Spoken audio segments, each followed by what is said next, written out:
কি মনে হচ্ছে এই বারবার করে পার্কস্ট্রিট কাণ্ড, তারপরে এন্টালি, তারপরে আবার চেতলা, কতটা নিরাপত্তার অভাব মনে করছেন? নিরাপত্তা তো মেয়েদের একদমই নেই। এখনকার যা সিচুয়েশন, রাত্রিবেলা বাড়ি ফেরাটাই খুব ডিফিকাল্ট। অফিস থেকে যখন ফিরি তখন মানে মাঝে মাঝে মনে হয় আদৌ ফিরতে পারবো কিনা, কেন সিকিউরিটি তো একদমই নেই। পুলিশের কাছে গেলে পুলিশও যা, আর কিছু প্রতিক্রিয়া ব্যক্ত করলেই তো উনি অ্যারেস্ট করিয়ে দেবেন। সেই জন্য সেরকম ভাবে মানে প্রতিক্রিয়াও ব্যক্ত করা যায় না।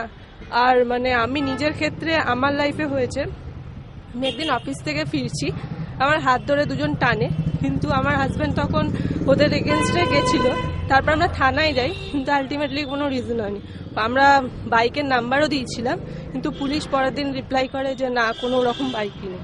তো আলটিমেট এরকমই রেজাল্ট হচ্ছে, মানে আলটিমেটলি আমরাই সাফার করতে হবে, আমাদেরকে চুপ করে সহ্য করতে।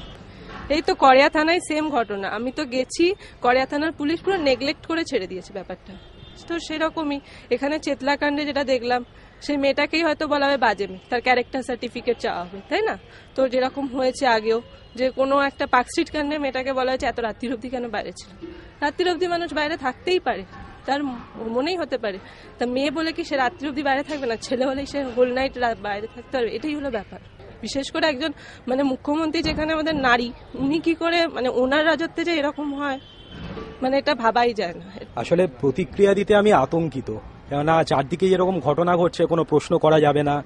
প্রশ্ন করলেই শিলাদিত্য চৌধুরী বা অম্বিকেশ মহাপাত্র হতে হবে, পুলিশ হ্যারাস করবে, অ্যারেস্ট করবে। আসলে মহিলাদের ওপর নির্যাতন হচ্ছে, সেখানে পুলিশের কোনো মাথা ব্যথা নেই।